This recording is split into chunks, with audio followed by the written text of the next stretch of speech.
Today, we're going to talk about how to grow very thick hair. Now, to be totally 100% transparent, I do sell products that help stimulate hair growth, as well as a shampoo and conditioner that also supports the growth of hair. But I am 100% non-biased of my own products. And that's 100% sarcasm. All right, now that I got that out of the way, let's dive right into the video. All right, the first thing I want to talk about is iron. Okay, what is iron? Iron is a mineral that is involved in building up your hemoglobin. Okay, that's the stuff that helps you carry oxygen through your blood. And if you don't have hemoglobin in the scalp, you're not going to have oxygen for the little roots of the hair follicles. And without iron, you're literally starving that hair of oxygen so it can grow. It needs oxygen to grow. But it's very easy to get iron, especially if you're not a vegan.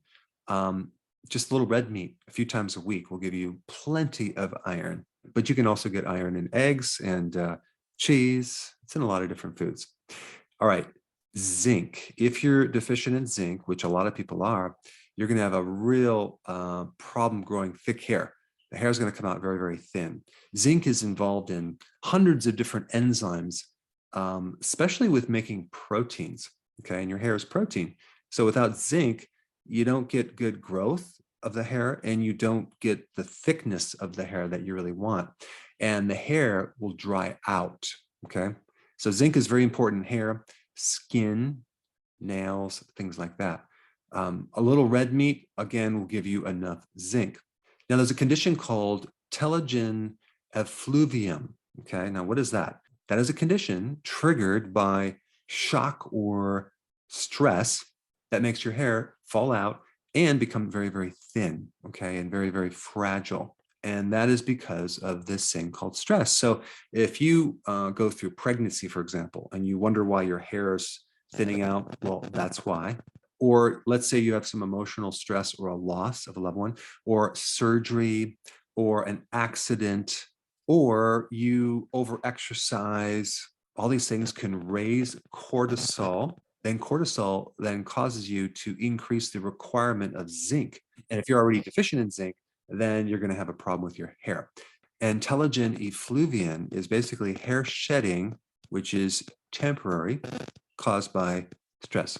Now, if you consume a lot of alcohol, or you consume a lot of sugar, or for some reason you get a lot of copper, all these conditions are going to create a zinc deficiency. So just realize that low zinc creates all sorts of problems with your hair. And there's many different ways you can become deficient. And I pointed out quite a few. Shellfish are probably the best source of zinc, like oysters, but you can also get it in red meat. All right, the next point I want to bring up is omega-3 fatty acids. So if you don't like fish, or for some reason you don't like cod liver oil, I don't know why anyone would have the aversion to, I don't know, eating cod liver oil because it's so delicious, you could end up having a deficiency of omega-3 fatty acids. Now, if you have, the typical diet that most Americans have, you're going to be very, very high in omega-6 fatty acids. And that can create the deficiency of omega-3 fatty acids. And that could be the reason why your hair is becoming very, very thinned.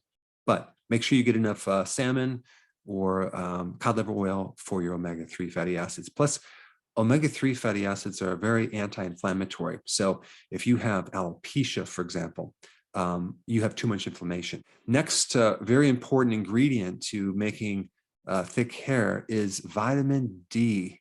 Vitamin D is just so important in hair growth. It directly stimulates the growth of hair. And a lot of people are deficient. A lot of people take vitamin D, but they're either not absorbing it because they don't have the other cofactors. Let's say, for example, they're deficient in bile and they can't break it down for some reason, or they have some type of gut issue, which they just, the gut's not able to absorb it. But vitamin D is very, very important. Try to get your vitamin D from the sun. Of course, in the winter, you can't do that. Vitamin D is really important in the immune aspects of hair, both inflammation and autoimmunity when we get to hair, because certain people have an autoimmune condition that causes the hair to fall out of their scalp. Those particular people need a lot more vitamin D than other people. So I'm talking about 40,000 or maybe even 50,000 IUs per day. All right, selenium. Okay, selenium, very important in thyroid health, in converting T4 to T3. And as you may already know, if you have a slow thyroid, that alone can stop your ability to grow hair. But selenium is an important antioxidant for the hair to reduce inflammation, to definitely counter alopecia, and also dandruff. Have you heard of Selsun Blue? That's a selenium sulfate compound, if I'm not mistaken. And that actually inhibits the fungus that causes dandruff. So selenium is very important in different aspects of hair and scalp. But just taking one Brazil nut can give you enough selenium, okay? All right, so then we have biotin. So biotin is essential to enhance the keratin, the type of protein that hair is made out of, and the strength of it. Biotin is essential for that, and your own microbiome makes biotin. And so this is why when someone gets an antibiotic, they could end up with thinning of the hair. And they're wondering why, because you just wiped out your good bacteria that is supposed to make that specific type of B vitamin. But a lot of people experience great results with biotin for thickening of the hair. So that's another element that I wanted to bring up. All right, the next one is low folate. I would never recommend taking folic acid, which is the synthetic version of folate. Always take folate or the active form of folate. There's different forms, but you want to get a natural form. But folate is a cofactor for many different proteins in the body, including hair, skin, and your nails. So without folate, you're going to have a hard time fully developing the protein necessary in certain parts of your body. But it's very easy to get folate. Just start consuming salads on a regular basis, and you'll definitely have enough folate. It's in the dark leafy greens. All right, vitamin C, essential for collagen, and your hair is part collagen. So vitamin C is very, very necessary. Of course, I would never recommend the synthetic version of vitamin C. Get a natural version or just get it from the food. You can get plenty of vitamin C from sauerkraut, from cabbage, from berries, from bell peppers, and pretty much almost every single vegetable. Having enough vitamin C makes the collagen very, very strong. And the other thing I want to bring up about the hair, especially if you have thinned hair and you want to thicken it, is if you start the ketogenic diet and you don't consume enough protein, let's say you're not consuming like real food protein, you're doing protein powders, which I don't recommend.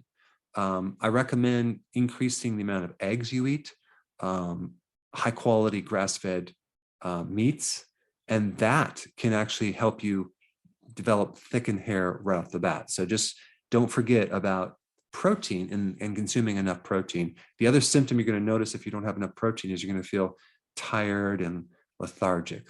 All right, I want to give you some other tips. One is sea kelp. The cool thing about sea kelp for hair is that it has the trace minerals. It has iodine, selenium, zinc, manganese, but it also has the amino acids as well as the B vitamins. So it's a really good product for hair growth. The other point I'm going to bring up is overwashing your hair. Okay. Some people wash their hair way too frequently, and that just dries it out. It takes the oils out.